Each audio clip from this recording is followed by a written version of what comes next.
بسم اللہ الرحمن الرحیم ایاک نعبد و ایاک نستعین۔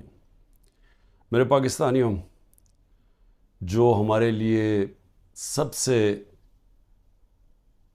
تشویشناک چیز ہم سب کے لیے ہے وہ کیا ہے؟ 12 لاکھ پاکستانی جب سے یہ حکومت آئی ہے ملک چھوڑ کے چلے گئے۔ لیکن یہ 12 لاکھ پاکستانی کون سے پاکستانی ہیں؟ یہ وہ پاکستانی ہیں جن کو دنیا تیار ہے اپنے ملکوں میں لینے کے لیے۔ یورپ، امریکہ، کینیڈا، یہ اس طرح کے ملک یہ تیار ہیں ان کو لینے کے لیے، کیونکہ پروفیشنلز ہیں۔ یہ وہ لوگ ہیں جن کی ڈیمانڈ ہے دنیا سے باہر، یہ کہیں بھی جا سکتے ہیں۔ اور یہ کیونکہ یہ پروفیشنلز ہیں، ان کی کوئی ڈاکٹرز ہیں، کوئی اب لسٹ آئے پوری، کوئی انجینئرز ہیں، یعنی وہ لوگ جو ایک معاشرے کو آگے بڑھاتے ہیں، جو ایک معاشرے کی ترقی کے اندر پورا حصہ لیتے ہیں، وہ لوگ ہیں جن کو اس ملک کی بہت ضرورت تھی۔ اب وہ چھوڑ کے چلے گئے۔ 12 لاکھ لوگوں کا جانا صرف یہی نہیں کہ یہ وہ لوگ ہیں جن کو آرام سے ویزا بھی مل گیا، ان کو آرام سے ان کو نوکریاں بھی باہر مل گئی۔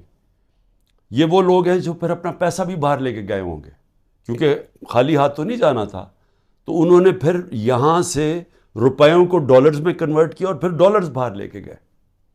تو سوچیں کہ اس کی کتنا نقصان ہوا ہوگا پاکستان کو۔ اب یہ سوچیں کہ یہ کیوں ہو رہا ہے، کیوں لوگ چھوڑ کے جا رہے ہیں۔ وہ لوگ، پھر سے میں کہتا ہوں کہ جو ایک ملک کی ترقی کی بنیاد رکھتے ہیں وہ جا رہے ہیں۔ وہ اس لیے جا رہے ہیں کہ ان کی امید ختم ہو گئی ہے ملک سے۔ یہ امید کیوں ختم ہوئی ہے؟ یہ امید اس لیے ختم ہوئی ہے کہ جو 30 سال سے اس ملک کو تباہی کے اندر جن کا پورا ہاتھ تھا، جو چوری کر کر کے ملک کا پیسہ منی لانڈر کر کے باہر لے کے جا رہے تھے، جن کے اوپر کرپشن کے کیسز کے اوپر کتابیں لکھی ہوئی تھیں، جن کی دنیا کے باہر ان کے اوپر ڈاکیومنٹریز، 2 BBC کی ڈاکیومنٹریز بنی تھی، جن کے اوپر باہر کے اخباروں کے اندر ان کی چوری کا لکھا ہوا تھا، اور کتابیں 3-4 کتابیں ہیں جو لکھی گئیں، جس میں کیپٹلزمز ایکلیز ہیل، ایک ریمنڈ بیکر کی کتاب، اس کے اندر لکھا ہوا ہے کہ ان کے جو پہلے دور میں 90 کی دہائی میں انہوں نے کتنا پیسہ چوری کیا تھا اور ملک سے باہر لے کے گئے تھے۔ تو یہ وہ 2 مافیاز، ان کو اوپر آ کے بٹھا دیا۔ لوگوں نے تھوڑی دیر سوچا کہ چلیں جی ٹھیک ہے، الیکشن آئے گا تو ہم ان کو تب ان کے خلاف کھڑے ہوں گے۔ پھر جب انہوں نے دیکھا کہ پولیٹیکل انجینئرنگ ہو رہی ہے یہاں، اور جو ملک کی اسٹیبلشمنٹ ان کے ساتھ کھڑی ہو گئی ہے، اصل مایوسی تب ہوئی ہے کہ وہ لوگ جو یہ سمجھتے تھے کہ اس ملک کی اسٹیبلشمنٹ چلے جیسی بھی ہے، اس نے غلطیاں کی ہوگی، مارشل لا لگے ہوں گے، لیکن وہ ملک کا سوچتی ہے، کیونکہ ان کا جینا مرنا پاکستان میں، ان کے انٹرسٹ پاکستان میں۔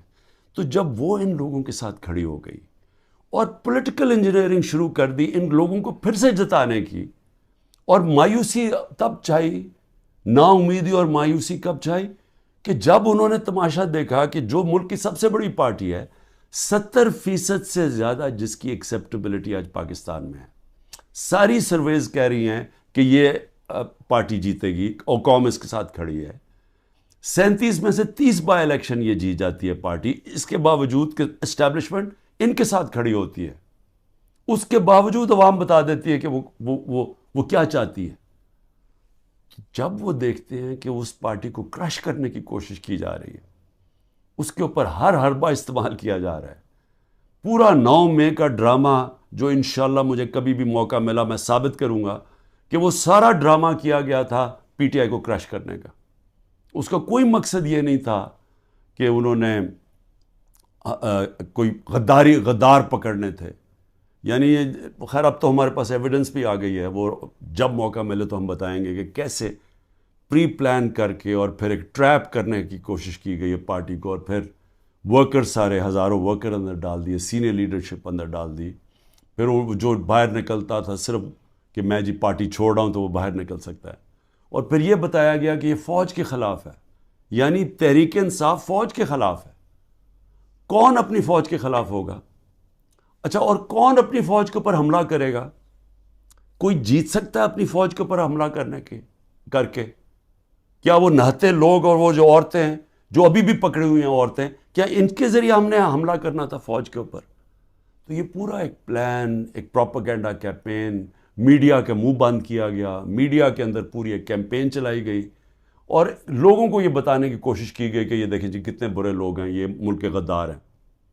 جس طرح کے لوگوں کو نہیں پتا کہ جو اوپر بٹھائے ہوئے ہیں وہ کون ہیں. یا تو لوگ بھیڑ بکریاں ہیں کہ ان کو پتہ ہی نہیں کہ اوپر کون بیٹھے ہوئے ہیں. کیا ان کا لوگوں کو 30 سال سے نہیں دیکھ رہے؟ کیا وہ لوگ جو ملک کا پیسہ چوری کر کے باہر لے کے جاتے ہیں اور جن کے بڑے بڑے محلات ہیں، جن کا بڑا اچھا رہن سہن ہے، جن کی بزنسز ہیں، جن بچے باہر ہیں، علاج باہر ہیں، چھٹیاں باہر ہیں، کیا وہ ملک سے زیادہ پیار کرتے ہیں؟ لیکن وہ لوگ جن کا جینا بھر رہا پاکستان میں وہ غدار ہے. تو کیا یہ قوم مان لے گی؟ اور مایوسی اس لیے کہ پولیٹیکل انجینئرنگ کی جا رہی ہے پی ٹی آئی کو کرش کر کے کہ یہ لوگوں کو پھر سے لے کے آئیں. اور پھر یہ جو نئے کوششیں ہو رہی ہیں کہ جی نئی پارٹیز بنائی جا رہی ہیں اور پی ٹی آئی کے لوگوں کو ادھر دھکیلا جا رہا ہے، کیونکہ انہیں یہ پتہ ہے کہ پی ٹی آئی کے لوگوں نے ان دونوں پارٹیز کو تو پاس جانا نہیں، کیونکہ سب کو پتہ ہے ان کا ووٹ بینک ہی نہیں ہے. تو پھر پی ٹی آئی کا کوئی جی یہ جو آج نئی بھی پارٹی بنی ہے اور پھر اس سے پہلے بھی کہ پی ٹی آئی لوگوں کو وہاں دھکیلا جائے. اب میں صرف مجھے حیرت ہوتی ہے کہ جو بھی یہ پلاننگ کر رہے ہیں، جو بھی یہ سوچ ہے اس کے پیچھے، کوئی ان کو تو کوئی ان کا احتساب ہوگا کہ یہ کر کیا رہے ہیں ملک کے ساتھ؟ کیا ان میں عقل ہے، سیاست کی سمجھ ہے، کیا ملک کی تاریخ کی سمجھ ہے، کیا ان کے پاس تعلیم ہے؟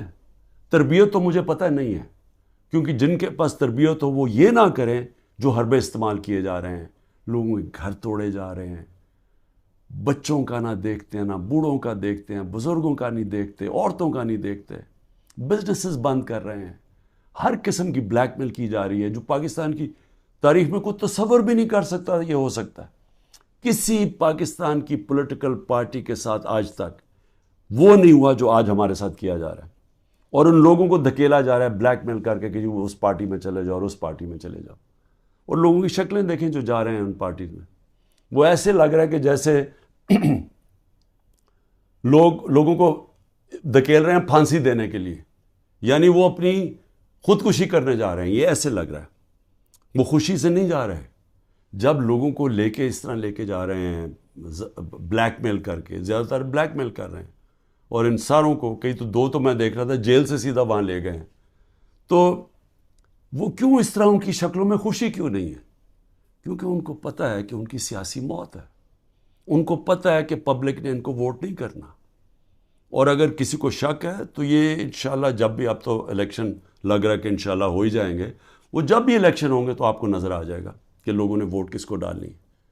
لیکن میں تو وہ سوچ رہا ہوں کہ کیا لوگوں کو جو یہ کر رہے ہیں پیچھے بیٹھ کے، جو برینز بیٹھی ہوئی ہیں، کیا ان کو سمجھ نہیں آ رہی کہ گراؤنڈ کے اوپر سچویشن ہے کیا آج پاکستان میں؟ کیا ان کو یہ نہیں پتا کہ یہ پہلی دفعہ 1970 کے بعد پاکستان میں یہ ماحول بنا ہے کہ نظریہ، پہلی دفعہ نظریاتی پولیٹکس ہو رہی ہے.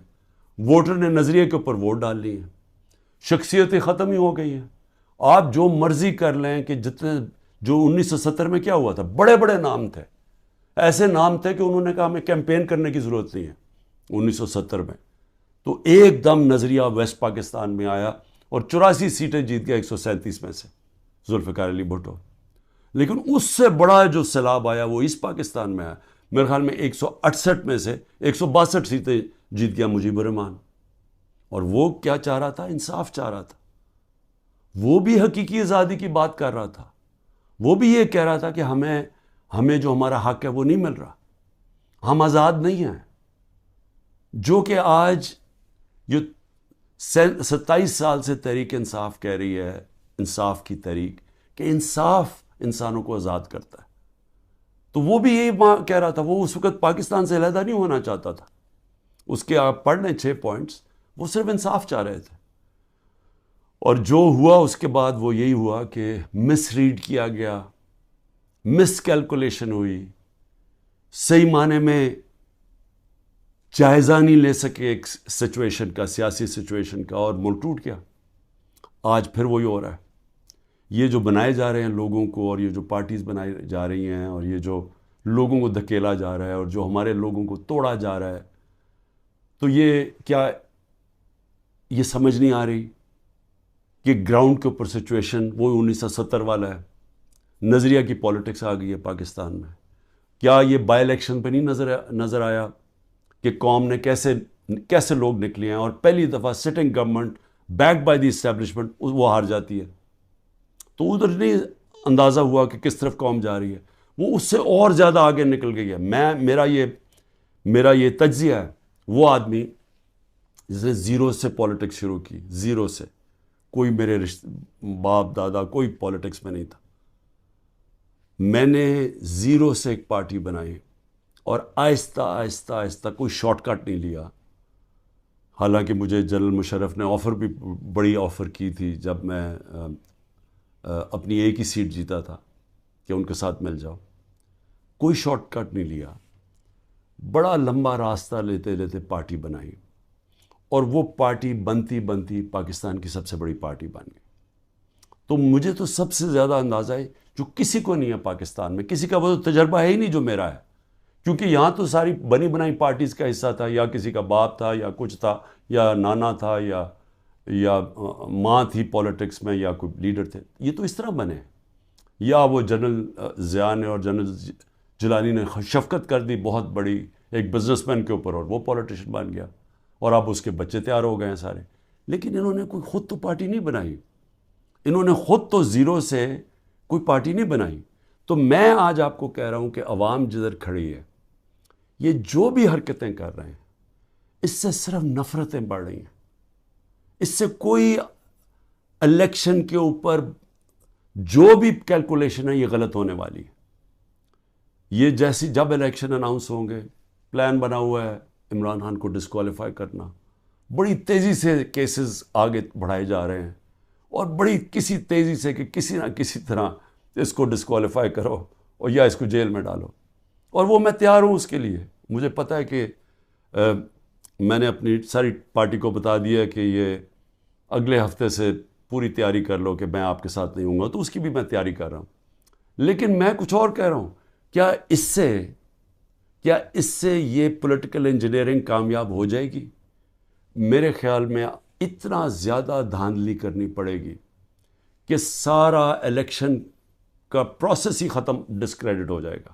جس طرح وہ سندھ میں الیکشن کرواتا ہے وہ زرداری، وہ الیکشن تو ہوتا ہی نہیں ہے، پولیس پوری پکڑ کے لوگوں کو اندر ڈال رہی ہے، باقی جو یا پیسے دے کے خرید لو اور یا پھر جیل میں ڈال دو، اور اس کے بعد الیکشن کروا دو. یہ تو الیکشن نہیں ہے، یہ تو جو لوکل گورنمنٹ الیکشن یا بائی الیکشنز میں. تو جو اصل الیکشن ہے پاکستان کا، اور 25 کروڑ لوگوں کا الیکشن ہے، اگر یہ الیکشن ٹھیک نہ کروایا گیا، اس کے اپنے اثرات ہیں، وہ اور ڈی اسٹیبلائز کرے گا.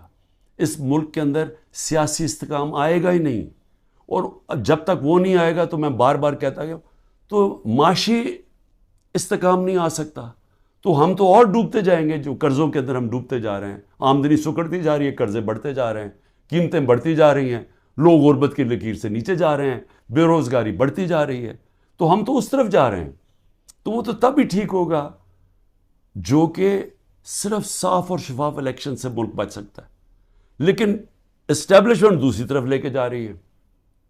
چھوٹی چھوٹی پاکستان میں پارٹیز چھوٹی چھوٹی لے آئیں. پلان تو یہ ہے کہ وہ ہر کسی کو تھوڑی سیٹیں دلوا دیں، وہ سارے اوپر، اور اوپر سے پھر اسٹیبلشمنٹ کنٹرول کرے گی پاکستان کو. تو اس سے تو ملک ٹھیک نہیں ہونے لگا. جو ملک کی ضرورت ہے وہ اس کی اپوزٹ ہے، وہ بالکل متبادل ہے اس کے. اور وہ کیا ہے کہ صاف اور شفاف الیکشن ہو، ایک پبلک مینڈیٹ سے پارٹی آئے پاور پہ، اور وہ پھر رول آف لا قائم کرے. دیکھیں جو لوگ چھوڑ کے جا رہے ہیں وہ جنگل کے قانون سے بھاگ رہے ہیں. تو جب وہ دیکھتے ہیں کسی کے گھر میں بھی توڑ کے گھس جاؤ، بیوی بچوں کو پکڑ لو، رشتہ داروں کو پکڑ لو، بزنسز بند کر دو، تو خوف آ رہا ہے لوگوں کو. پہلے تو کبھی ایسے سنتے ہی نہیں تھے، نہیں تو بیچارے غریب لوگوں سے ایسے ہوتا تھا نا. یہ میں اپنی پارٹی کو پہلی دفعہ میں اپنی پارٹی کو کہتا ہوں، جو ہمارے سے ہو رہا ہے یہاں کمزور سے ہمیشہ ہوتا رہا پاکستان میں، جب طاقتور کے سامنے کھڑا ہوتا ہے. اور اسی لیے ملک آگے نہیں بڑھ سکتا، کیونکہ اس ملک کے اندر انصاف ہی نہیں ہے. تو یہ تو انصاف کی ساری حدیں ہی توڑ دی ہیں. یہ تو وہ نظام آ گیا جو کہ ہم کوئی تصور ہی نہیں کر سکتا تھا کہ پاکستان یا دنیا کی کسی جمہوریت میں آئے. تو جب اس طرح کے حالات ہیں تو لوگوں کی نا امیدی تو بڑھنی ہے, مایوسی تو بڑھنی ہے, لوگوں نے تو جانا چھوڑ کے. اس لیے میں آخر میں یہ کہنا چاہتا ہوں کہ یہ جو ایکسپیریمنٹس کر رہے ہیں یہ پہلے فیل ہو چکے ہیں, اور اس ملک کے اندر جو 90 کی دہائی کی سیاست تھی وہ ختم ہو چکی ہے. جو جنرل مشرف نے کاف لیگ بنائی تھی وہ دن چلے گئے ہیں. یہ دوسرا دور آ گیا, اور اس دور کے اندر سب سے ایک ہی راستہ ہے کہ صاف اور شفاف الیکشن کروائیں اور اس ملک کے اندر اسٹیبلٹی لے کے آئیں, ایک سیاسی استحکام آئے, اور اس کے بعد پھر معیشت کو ٹھیک کریں اور ملک کے اندر وہ ریفارمز کریں. اس ریفارمز کے بغیر پاکستان اس دلدل سے اب نہیں نکل سکتا. پاکستان کو سرجری چاہیے. اس ملک کو اب ہم وہاں پہنچ گئے ہیں کہ اگر ہم نے اپنے سارا گورننس سسٹم نہ چینج کیا, ہم نے سارا انصاف کا نظام نہ ٹھیک کیا, ہم نے جو ہمارے گورنمنٹ کارپوریشنز ہیں جو جس طرح وہ اس وقت بوجھ بنے ہوئے ہیں, ہم نے جب تک نچلی سطح کے لوگوں کے اوپر اب ان کی مدد کرنے کے لیے پروگرامز نہ بنائے تاکہ ان کو ہم سہارا دیں, کیونکہ اب جو مہنگائی آ گئی ہے لوگ کیسے گزارا کر سکتے ہیں. اور جو ہم نے ہیلتھ کارڈ لے کے آئے تھے, سوچیں کہ پہلے ہی گزارا نہیں ہو رہا تو اگر بیماری ہوگی گھر میں تو اگر آپ ہیلتھ کارڈ ہی لے جائیں گے, ہیلتھ انشورنس, وہ کیسے گزارا کریں گے. تو کیسے ہم نے نچلی سطح کے لوگوں کو اب پروٹیکٹ کرنا ہے, ان کو ہم نے معاشی طور پہ ان کی حفاظت کرنی ہے ٹارگیٹڈ سبسڈی سے. کیسے ہم نے اپنے ملک کے اندر ڈالرز کی انٹیک بڑھانی ہے, وہ کون سے قدم ہیں. کیسے ہم نے خرچے کم کرنے ہیں. کیسے ہم نے اپنا گورننس سسٹم ایسا کرنا ہے کہ باہر سے انویسٹر پاکستان آ سکیں. کیسے ان کو اعتماد دینا ہے اپنے رول آف لا پہ کہ ہمارے یہاں اس ملک کے اندر آپ اگر اپنی سرمایہ کاری کریں گے تو ہم اس کی حفاظت, ہمارا قانون اس کی حفاظت کرے گا, لیول پلینگ فیلڈ دے گا, وہ کنڈیشنز دے گا کہ جب اب مثلا چائنا سے جب انڈسٹری ہم چاہتے تھے کہ پاکستان آئے تو میری جب پریمیئر لی سے ان کے بات ہوئی تو انہوں نے مجھے کیا کہا, انہوں نے کہا دیکھیں مسئلہ یہ ہے کہ پاکستان میں ہمارے سارے انڈسٹریز کہتے ہیں کہ ٹائم بہت لگتا ہے, یہاں کام ہی نہیں ہوتا آپ کی, بڑا سلو ہے آپ کا سسٹم. جبکہ وہ ویتنام جاتے ہیں, اور وہ بنگلہ دیش کی بھی بات کر رہا تھا کہ وہاں بڑی جلدی ان کا کام ہو جاتا ہے انویسٹر کے لیے. تو ایک انویسٹر کے پاس ٹائم نہیں ہوتا. تو یہ ہمیں ساری اصلاحات کرنی پڑیں گی, اور اس کے لیے سب سے بڑی ضرورت ہے کہ صاف اور شفاف الیکشن سے ایک مضبوط, ایک سٹیبل حکومت آئے. سٹیبلٹی اب صرف ایک طرح ہی آئے گی, صاف اور شفاف الیکشن, اور یہ پولیٹیکل انجینئرنگ کو مسترد کیا جائے. پاکستان زندہ باد.